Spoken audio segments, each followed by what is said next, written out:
Show me your friends and I show you your future. If all you had to offer was friendship, like who would still be around? Real situations expose fake people, so sometimes it takes getting down on life to find who's really down. You see, people pretend well when their souls are for sale. And sometimes it's the ones you love the most that mostly want to see you fail. That's real. Just because they ride with you doesn't mean they ride for you. That's facts. You see, loyalty shouldn't depend on your presence. It's more about how they act behind your back. Who can you trust? I mean, some of us are fighting for people that wouldn't throw a punch for us, and yet these are the ones we call friends. You know, the ones that care so much about your struggle, but yet so silent when you win. The ones that bring gossip to you about you, but your name, they never defend. Understand, everybody in your boat might not be rowing, but drilling holes. And as time goes and that jealousy grows, pay attention, because that's when true motives get exposed. Everybody in your circle might not be in your corner. Support doesn't always come from familiar faces. So don't be surprised if God places strangers in your life to take you to higher places. Don't be surprised if your growth makes your circle smaller. But you got two choices. Let it break you or let it make you. Make your dream even larger. Make your vision see farther. There's more to your path than where you're currently at. Understand, it's not about the size of your circle. It's about the loyalty that's in it. You see, nothing can stop a squad that's dedicated to fighting for the same mission, focused on the same vision. Does your circle got that type of commitment? Are they happy for you when you win it? Or is it the more you do better, the more their love gets distant? The more their support goes missing? Listen, real friends don't hate on each other. What they do is they push each other to go get it. In your life, do you got those type of friendships? Because mindsets are very contagious. And I promise you this, whoever you consistently surround your life around will surely persuade it. Wake up, everybody's prayers for you ain't to make it. So do they really got love for you? Or do they just fake it? Do they really got love for you? Or do they just love to use you? To some, you're just an opportunity. Yeah, that's how these fake friends will do you. They present what you want just to take what they need. And when they can no longer benefit from your life, well, that's when their loyalty leaves. So I'm going to ask you this question again. If all you had to offer was friendship, who would you still be able to call your friend? Tag them to this video. Let them know you appreciate them. The reason some people never reach their highest potential is because they never get away from the wrong people. Everyone cannot go where God is taking you. You've got to connect with people that understand your destiny, people that appreciate your uniqueness, people that can call forth your seeds of greatness. Not people that are always pushing you down, telling you what you can't become, never giving you their approval, no matter how good you do. Life is too short to drag people along. If you will get the wrong people out of your life, then God will bring the right people into your life. And some of you, the only thing that's holding you back is your inner circle. The people that are closest to you, they're with you, but they're not really for you. You're constantly having to persuade them that you're okay and convince them to get on board.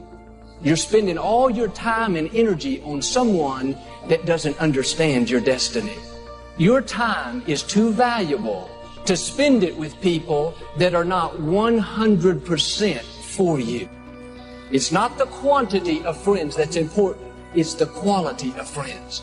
I would rather have 2 good friends that I know are for me 100% than to have 50 friends that are only for me 80%. The prerequisite for spending time with any person is that they nourish and inspire you. They feed your flame. Look at your last 5 text messages. Are those people feeding your flames or dousing your fire? Put your phone down for just a second and look around. Look to the people around you. Are those people throwing logs on your fire or are they pissing on it? The people that you spend time with are going to make or break your dreams. Everybody don't deserve to be around you. You got to defend your light with your life. So who are the people in your life that are fanning your flame? If an eagle ever sees a bird flying at the same altitude that he's flying at, it must be another eagle. It must be another eagle. Because pigeons don't fly at the altitudes of eagles. And if you find yourself flying with pigeons, you may be flying too low. So you show me your crowd, I'll show you your future. You show me where you're really trying to go in life, I'll tell you what eagles you need to go research. If you're a person where all your friends come to you with their problems, that's because they see something in you. You're more balanced and stable. But you got to remember this old saying. If you're the smartest person in your group, you need a new group. You've got to upgrade your friends. It ain't nothing bad. You just got to upgrade people in your life. But if you're the smartest person in your group, you need a new group. You cannot be the go-to person in the group. You show me your crowd, I'll show you your future. Let go. Let go of these people who you know aren't for you. I got a question for you. Who are you spending time with? Something to think about. In the last 7 days, who are the people that you are hanging out with, chilling, talking to you? It's probably your friends, your family, your coworkers. And I'm here to say that those people are defining your life. We've all heard the Jim Rohn quote, you are the average of the 5 people you spend the most time with. And I think that's very true. And if you're not sure if you're spending time with the right people, let me ask you 2 questions. The first is, what do you talk about with these people? Do you hang out with people that talk about the past or the present or the future, first of all? There's always that person that's talking about the past. Remember the time, remember the time. Get them off your list. The life is not lived in the past. Next, there's the present. There's always someone talking about something on the news, or this cost me this, or this is happening now. Again, the present's a wonderful place to be, but it's not the place that I like to talk about when I'm with other people. I want to talk about the future. What are we going to build? What could we create? What do I want to do with my life? This is test number 1 with the people you're hanging out with. Number 2 is a great quote by Eleanor Roosevelt. And she said, great people talk about ideas. Average people talk about things. And mediocre or low people talk about other people. Think about this. Think about the people you hang out with. Are they talking about other people? Yeah, that guy is such a jerk. I hate my wife. This person's doing this. This person's doing this. They're obsessed with what other people are doing. That's not going to get you anywhere in life, talking about other people. The next thing is talking about events. Oh, this happened. Did you see this bombing of here and this did that?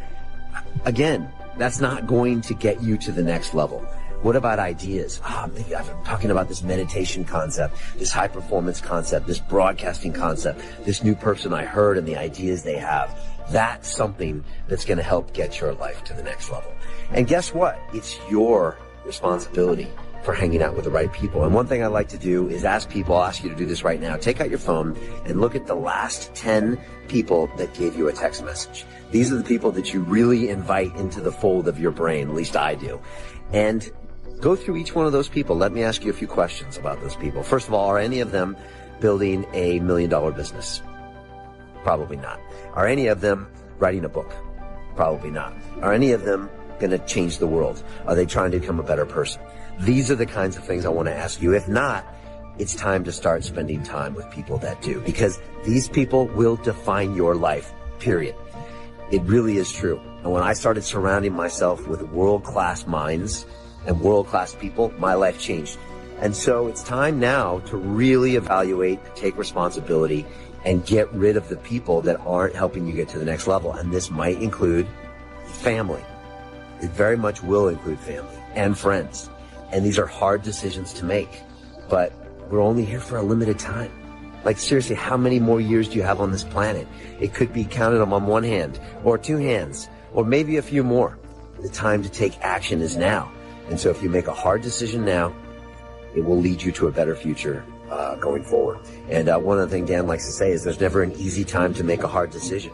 And if you're listening to me now, you know I'm right. Look at those text messages and think it's time to get those people out of your life. Take action now to get that new peer group, that new mentor in your life, those new types of friends that are going to project you and excel you to the next level. Show me your friends and I'll show you your future. Take a look at the people that are around you. And if they're not on the side of what's good for you, then walk away, because Well, first of all, that's best for them too. If you put up with that, all you're doing is enabling it. It's like, mistreat me in a way that's harmful to me and everyone else. It's like, actually, no, that is not okay. It's not the least bit okay. That doesn't mean you shouldn't try to help someone when they're down. That's a whole different issue. I'm asking you to do, walk away from the 97%. Don't use their vocabulary. Don't use their excuses. Don't use their method of drift and neglect. Won't even walk around the block for their health. Walk away and join the 3%. Here's how you know if someone's your friend. A, you can tell them bad news, and they'll listen. They won't tell you why, you're stupid and why that bad thing happened to you and how something worse happened to them once.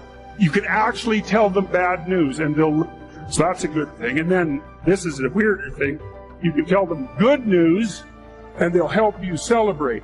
And that's a really good way of deciding who you should have around you. Your phone calls, your text messages, your emails, any form of communication from these negative, jealous, evil, dysfunctional people. And so you want to surround yourself, you got to think about this. You got to surround yourself with people who want the best for the best part of you. You can hang around with weasels and losers that are trying to pull you down to justify the fact that they're spiraling downhill as well. And the upside of that is you don't have to have any responsibility. You can all whine about how wretched life is, so that's pretty attractive. But I would say it's also a bad medium to long-term plan. It's acceptable and desirable to try to surround yourself with people who are facilitating your development. And you might say, well, I've got people around, I know them well, they're not doing that well, and they don't fit into that category. It's like, what's your point? What are you going to do with them? Exactly. If they'll listen and cooperate with you and move towards a better future, great. If they don't pay any attention and they keep doing the same damn things over and over and they're not going anywhere and it's painful, then maybe the proper thing to do is say, you just have your misery. I'll go off and have my life. Where's problems? Where's pain? Where's dysfunction? You do not have to decide to sign up for anything. It's called happy holidays, not horrible holidays. It's called Merry Christmas, not miserable Christmas. It's called Happy Thanksgiving, not horrible Thanksgiving. It's called Happy Birthday, not fake happy people who are jealous, envious, talk behind my back, spread all my business, stab me in the back, jealous and envious. Maybe you'll wake up at some point and think that's a better way of being, because just putting up with it is, they call that enabling, right? You put up with that sort of behavior, you're providing tacit consent for it and even tacit approval. It's a bad idea. You have, I would say, both the right and the responsibility to surround yourself with people who are good for the best part of you. When I say I love myself, it's not in an egotistical, narcissistic way. I love myself enough to say that I am not going to purposely walk in the direction of pain, drama, dysfunction, evil, and malicious people. I want you to decide today, beautiful woman, powerful man, doesn't matter what your race, nationality, doesn't matter how much is in your account. I want you to decide today that you love yourself. And guess what? When you cut off people, things, and situations that no longer belong in your life, you don't have to have issues. It's not about somebody stealing something from you or this and that. You just have to decide you've never done anything wrong by me.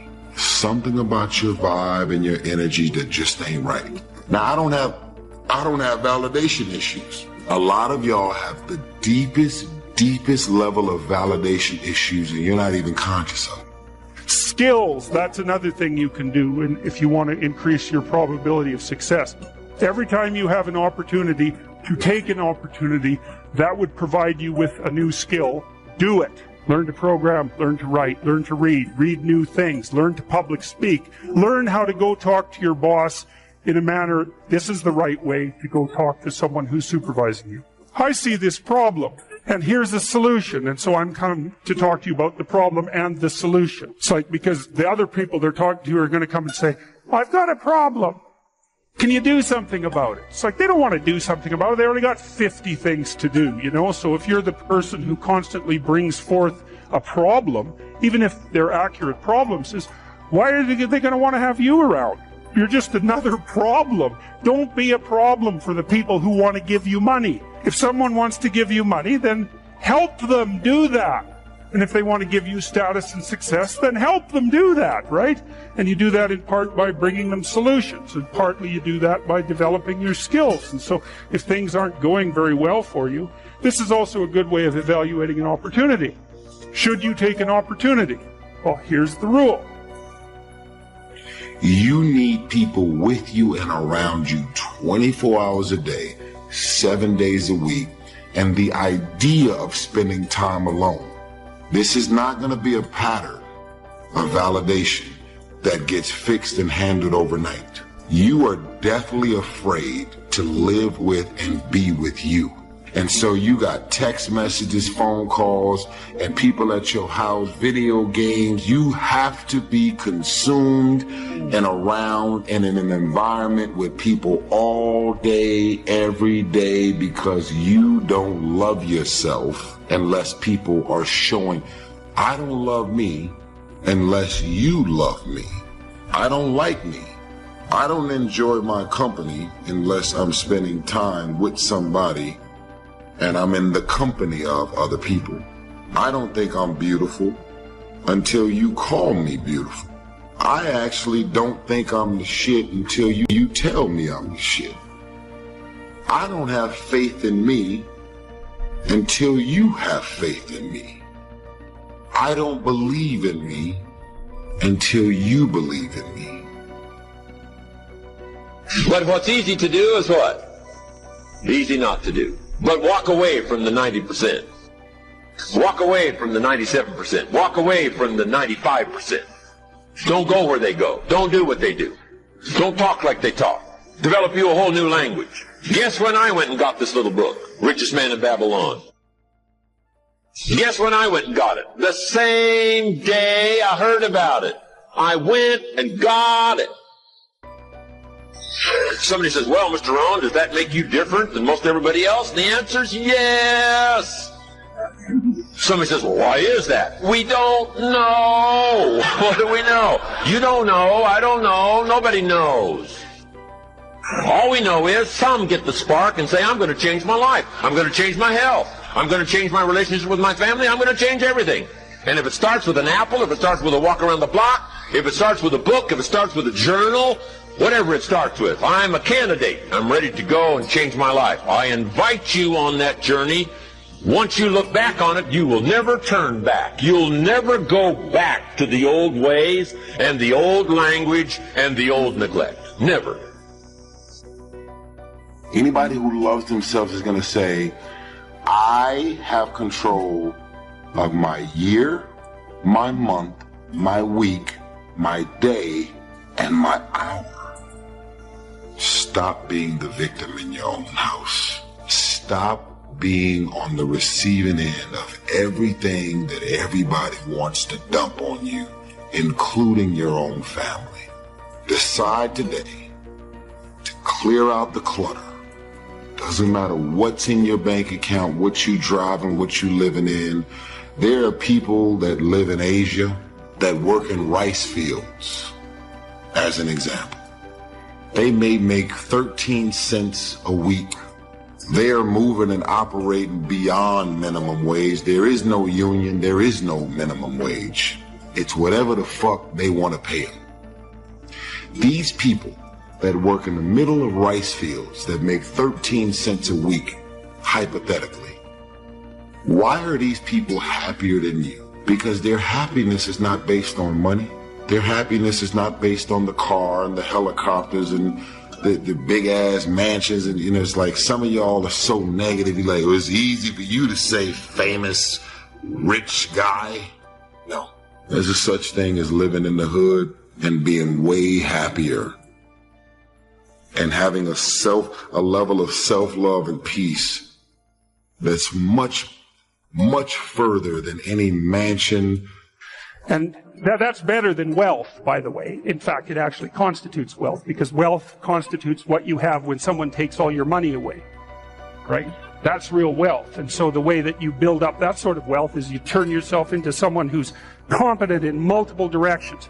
And you can be doing that all the time, right? Especially with the kind of technology that you people have access to. I mean, you can learn anything you want whenever you want. So what a good deal that is, man.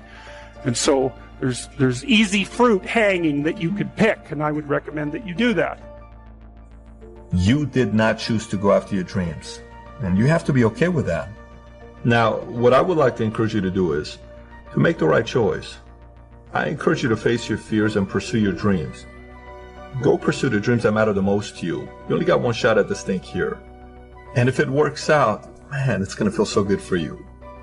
And if it doesn't, at least you have the courage to make that decision. I hope you make the right choice. I don't have a relationship with God because I'm afraid of burning in hell. I have a relationship with God because he helps me in my day-to-day living. I figure, as long as I ain't trying to step on nobody to get to where I'm going, look, you all gonna make mistakes. Everybody's a sinner in here. Everybody in here broken. Everybody need help. I need help. I'm broken. You need God fixing you some kind of way. I don't care who you are. I don't care how much money you got. You need God. But listen to me. Don't you understand that that's okay? It's all right to have a relationship with God. Having a relationship with God is really cool. And you're looking at a street dude telling you this. But he changed people, God changed people. If you followed my career any length of time, from the time I was back on the Steve Harvey show, all the way up through the Kings of Comedy, all the way up to 2005, you saw what my life was. But after 2005, he came and he got me there. Because he got sick of me, and I got sick of me. See, you know what happened to me in 2005? I got sick and tired of being sick and tired. I was so sick of me. Y'all saw me on TV, y'all saw this money I was making. I was miserable, man. I was at my unhappiest point in life all the way up to 2005. I was miserable. We was Kings of Comedy. The only time I had a good time was when I was on stage. The only time I had a good time, I was in front of the camera. I was with Sid and the boys. We was performing. When I got off that stage, my life was miserable, man. I was in a pain you would not believe. I was in an abyss, man. I was in a dark place. How in the world did I get here? I got here because of God's grace. My plight had overtaken me, and I was about done. But right when you think you about done, don't he always show up?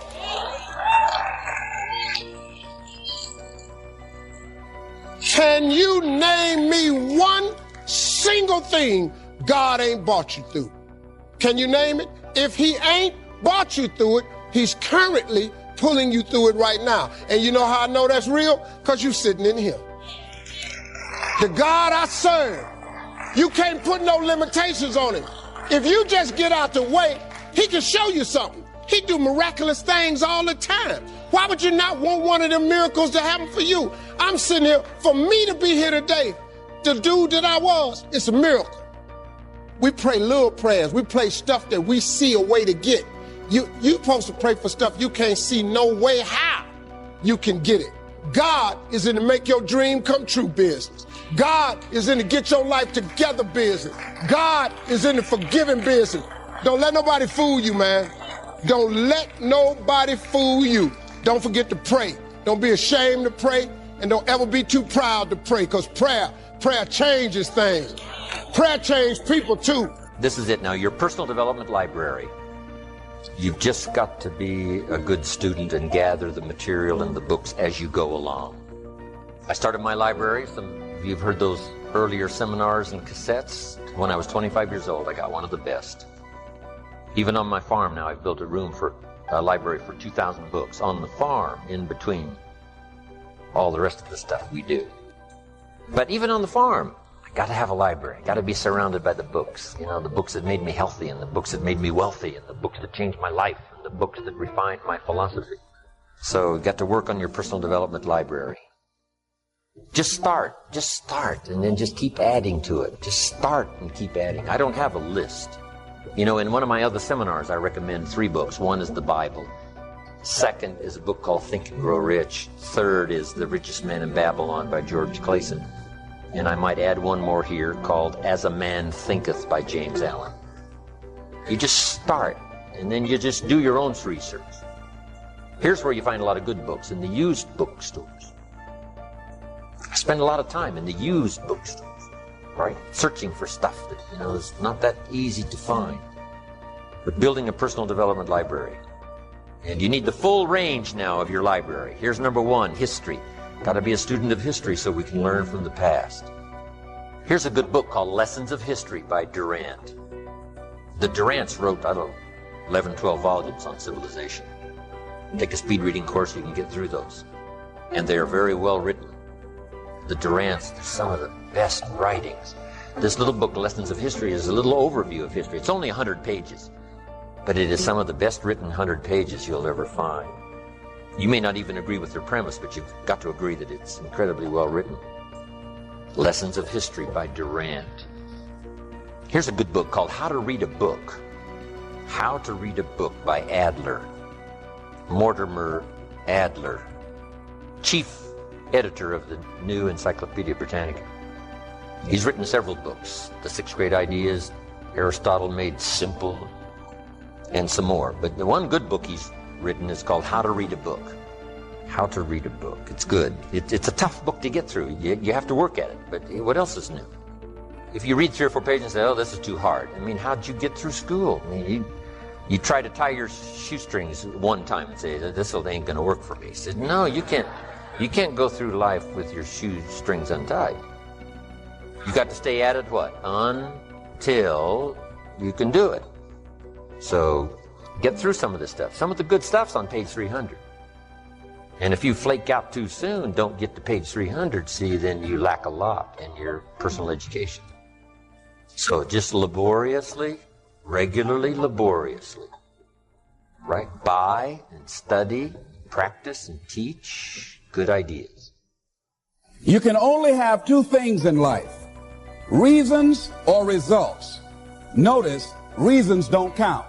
Folks will always point out reasons on why they're not living their dream, on why they're not manifesting their greatness. They will always be able to point those things out, but none of those things count.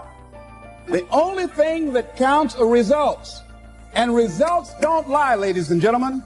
They tell it all. Judge a tree by the fruit that it bears, not the ones that it might talk about, not the ones that it might wish for, or think about, or affirm about, but the fruit that it actually bears. So let us look. I think that all of us are committed. But I think that some of us are producing results in our lives that level of commitment brings that we particularly don't like or find distasteful. I don't think that as a participant in life, you cannot be committed. You're either committed to mediocrity or you're committed to greatness. You're either committed to being productive or you're committed to being non-productive. You're committed to being happy or you're committed to being unhappy. People go through their lives without knowing what it is they want to do, what they want to accomplish. Be clear in your mind in what you intend to achieve. Know what you are going to do. That doesn't seem like too much to ask. You got to affirm, I will persist until I succeed. You have to have persistence, you have to have patience and perseverance. It takes courage to come back again and again and again. Write this down. If you do what is easy, your life will be hard. But if you do what is hard, your life will be easy. Life is difficult, and a resilient person is capable of standing up to things in the face of fear and moving forward voluntarily, convinced of their own competence and ability to prevail. But not enough people are willing to build that mental, emotional toughness. And the moment they do, they'll persevere. Very few people want to be alone anymore. They want to be around noise and people, and you can't think. Be alone. Go to that dark space. In that dark space, shut life off a little bit. Go to a dark place in your mind and figure out what you want to be. You don't know what you don't want, because you don't know what you want to be because you haven't spent time, real time with yourself. You have to face that in that dark room. In that dark room is who you are. But in that dark room is where you have to create another human being that walks out of that dark room to face who you are. That's the only way you're going to get over all those things. You have to create someone else. Not like you have two different personalities. It is you. But you have to find strength. You face yourself. You realize you want to be better. You realize you don't want to be this weak, insecure person in the world who has all these problems that we all have. We all have. Spend time with yourself. Trust me. And once you find that passion and that purpose, your goals, your purpose, everything will start lining up. And then you'll find the courage to start that journey from that 20 to 100. There's no matter what business you're looking at, always know your numbers. Number two, realize that we're not successful if that consumer does not come to us, whether they're eating in your restaurants, whether they're playing in your casino, and whether if you don't have a good product on that basketball court, the fans are not going to come and buy those tickets, the sponsors aren't going to come, and therefore you're not going to have the money to pay for those good players next year. You're not going to be able to pay Russell Westbrook and James Harden each $40 million a year. You've got to always remember, we're only as good as us taking care of that consumer. One of the things I teach everybody, and especially my kids, don't assume anything. People think if somebody walks in and gives you an answer that it's the right answer. And even when I tell somebody to do something, I don't assume they went and did it. I'll ask them a week later, did you do that I asked you to do? Because that was really important to me. Oh my gosh, I didn't do that. And I think that's the biggest mistake people make, is don't assume that everything's running right. Don't assume anything. Do you see parallels between the game that you play in business and sports?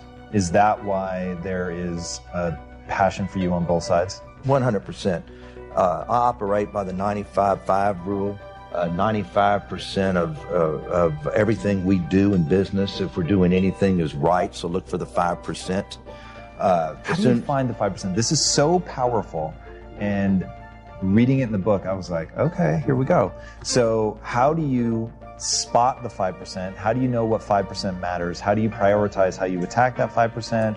Okay, well, let me just say this. Okay, I walked into this studio, okay, and I've done a lot of interviews, and as soon as I walk in, your people greet you. They introduce, this. You come up here.